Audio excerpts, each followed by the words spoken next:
Hello, everyone. Bill Rentschler in the 1011 Now streaming studio. Hope everyone's having a nice Monday afternoon. Again, it's Monday, although it's been a minute since we've done our regular Monday segment, but it's Monday, and that means we're talking with Josh Planos of the Better Business Bureau today. Again, Josh, welcome on in. Thanks so much for joining us today. Again, like I mentioned, it's probably been about a month since we've actually talked to you between my schedule and a few days off, your schedule and a few days off. We've kind of missed each other the last couple of weeks. We have. Monday didn't feel right until now. So I'm glad to be back and for us to be on the same wavelength once again. That's 100%. And today we have an interesting topic of conversation. And we're talking about basically, I think we've all seen it. But the artificial intelligence deepfakes, whether that's someone using a famous person, an actor, a politician, or anything like that, making them look like they're saying something maybe that they're not. And a lot of times it can be funny, it can be parody, but this is a technology that scammers are, I would imagine, eager to use. Without question. This is called synthetic content for a lot in this space, and it's often used to, unfortunately, misinformation by impersonating politicians and social media. As you mentioned, Bill, sometimes it's funny, but sometimes it's really not. And that's more we're concerned with here at the Better Business Bureau. With just a 15-second sample of anyone's voice these days, you can now mimic or close to read off whatever you want, which is very concerning. Those of us in this you think about receiving a phone call from someone who sounds like your boss or your state senator or your grandchild.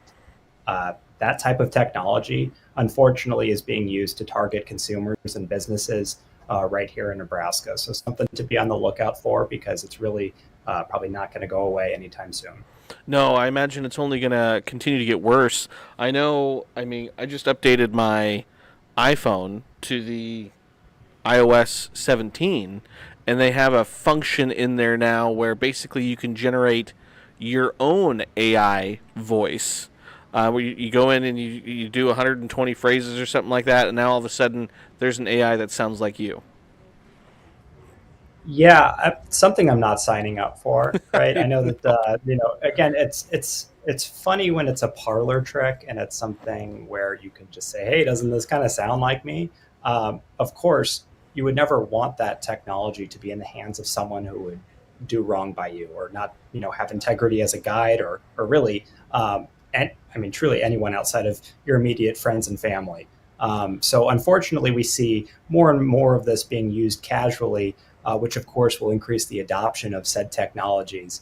And with that adoption comes, of course, the concern that someone is going to use it for harm rather than for good.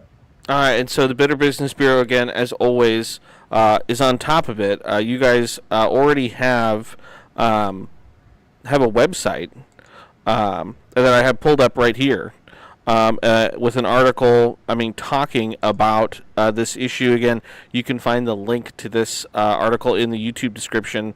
But again, can you kind of go through what your guys' best practices here when we're trying to avoid these deepfakes? Yeah. So our first tip, right, is really to inspect photos and videos with scrutiny. If you remember, the most popular photo of the Pope this year involved him wearing a designer jacket, and it was viewed millions of times around the globe. Only it wasn't real. So some deepfakes are easy to identify.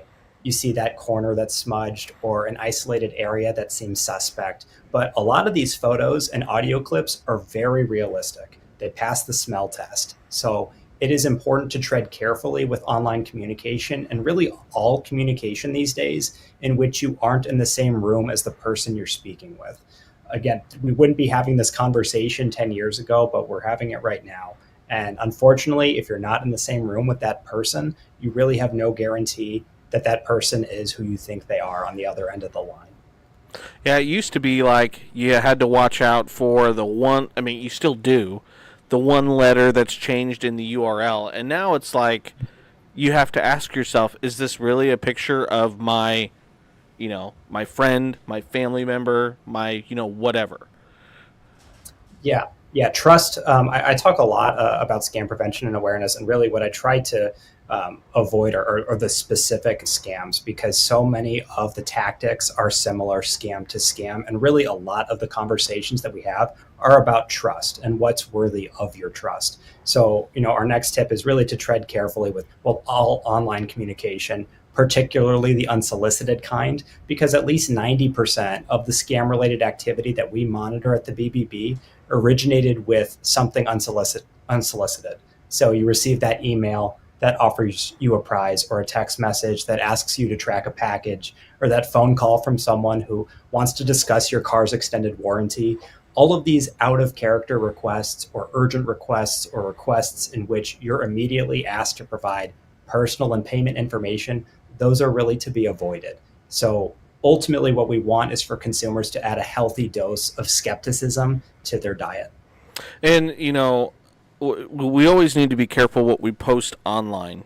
Pictures of yourself, family, loved ones, but now even more so, because again, a lot of these deep fakes, they start with a original photo somewhere that then again AI uses to again make it look like something it's not. So again, even more caution posting stuff online and on social media.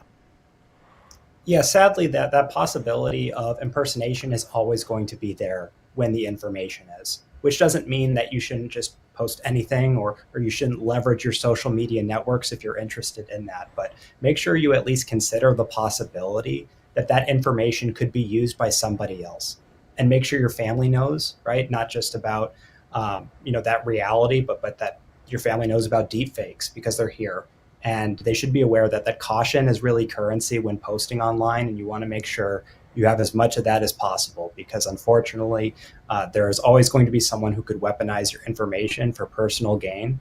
And so, at the very least, you want to make it as hard as possible for them to do that. And from a business's perspective, again, they all also need to be careful, because someone could be using your business for these, illicit activities, and that's not only, giving your business, a black mark on your business's reputation, which again all business owners are working hard to make sure they have a good reputation, but protecting your I say identity. I guess it is almost a little like identity theft in a way, but from the business side as well. Absolutely. If you know that someone uses a particular vendor, and you know what that president and CEO's voice sounds like, or you have 15 seconds of it, you very quickly deploy that in a way that might alternate or change up where that invoice is heading. Right. So multi-factor authentication, that is standard practice now on all really all accounts that you want to keep secure. You want to make sure you have that on all systems to prevent scammers from using a deepfake to hack your account and impersonate you. Again, all it takes is one single phone call in a lot of these cases. So you want to make sure that you at least have a couple of fail safes, a couple of different areas in which you are securing your accounts, because it is very difficult, right, to push someone out of the account once they've already been let in. So make it as difficult as you possibly can. Because unfortunately, we have heard reports of folks who have been targeted by this very technology in a way that is meant to harm their business, not just themselves as a consumer, but the actual business that they represent. And obviously, you guys at the Better Business Bureau are working hard to fight this.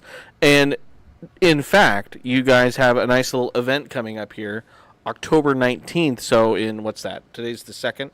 So in 2.5 weeks or so, about this very thing. Yeah, convenient, right? This is completely free. It is a 1 hour webinar, so it's just noon to 1 p.m. It'll feature Patrick Wright, who is the State Information Security Officer for the state of Nebraska. It'll feature Wade Greening, who is a Supervisory Intelligence Analyst at FBI Omaha. And for those who are interested, it'll also include me for short spurts, but mostly Patrick and mostly Wade. And this seminar is really dedicated entirely to what it is that we're talking about today: deepfake technology, how to spot it, how to avoid it, how to implement safety measures to protect your accounts, your business accounts, and to learn more about what has been reported locally involving this new technology. So if this is of any interest to you, I would encourage you to check that out. If you go to bbbinc.org, you can register. Again, it's free, but you do need to register ahead of time to get access to the meeting link. All right, so that's October 19th. Again, just an hour, and again, virtual, so you don't have to go anywhere. You can do it from home or from work or something like that. And Josh, just out of curiosity, I just now Googled AI deepfake scams, and I hit the little news tab, and here's a couple of headlines that just pop up. This is from Bloomberg. Money scams. Deepfakes AI will drive 10 trillion in financial fraud and crime.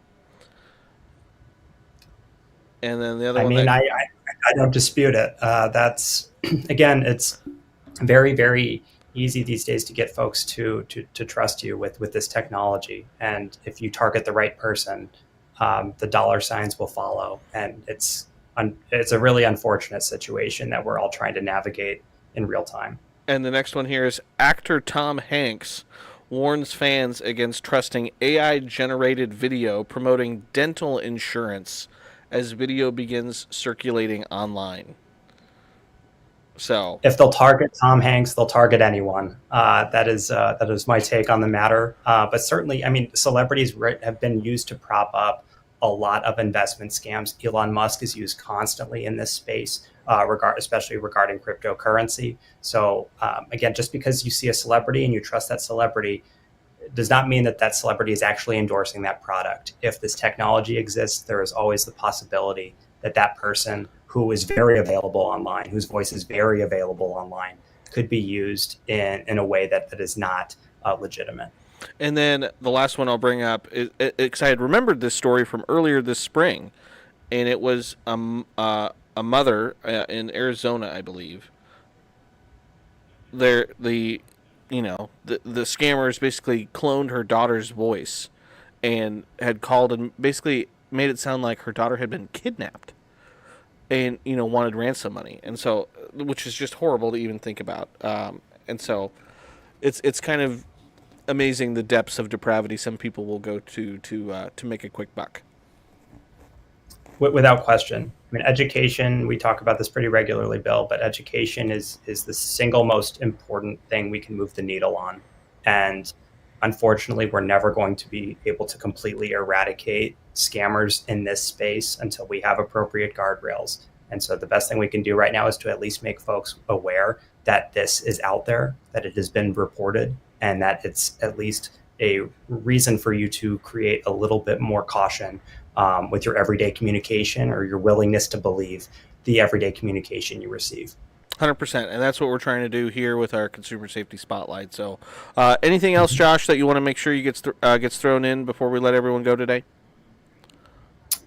Just it's okay to do a little bit of research. We're not trying to scare everyone into technology entirely, right? There's a lot of good that's being done with artificial intelligence. There's a lot of good that's being done online, but you want to make sure that you're at least protecting your accounts in the ways that you can, because unfortunately, the tools that scammers have to access those accounts are only getting more and more robust and more effective. So again, make it as hard as you can on them by protecting your accounts in the ways that you're able, and you should be just fine. 100%. All right, Josh. Again, my Monday feels right now. Now that we've had this conversation, the last month it hasn't been okay, but I feel better now. I'm glad it's not just me feeling that way.